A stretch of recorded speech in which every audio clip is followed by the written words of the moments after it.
ადამიანს არ აქვს სასოწარკვეთილების საფრთხე, როდესაც ადამიანი ასე ფიქრობს, რომ მე კი ვერ ვაცხონებ ჩემს თავს, არამედ ღმერთია მაცხოვე და რა არის მისთვის შეუძლებელი?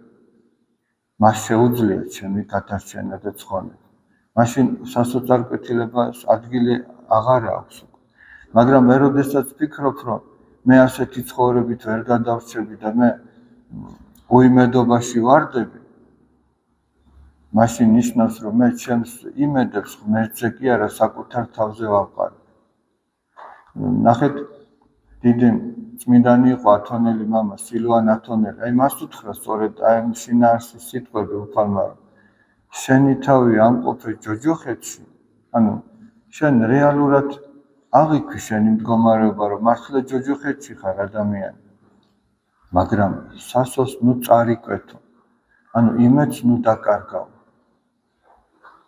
კი, შენ შეიძლება უამრავ ცოდვაში ხარ ადამიანი, მაგრამ შენ იმედს ნუ დაკარგავ, იმიტომ რომ შენი იმედის წყარო არ არის შენი ძალები.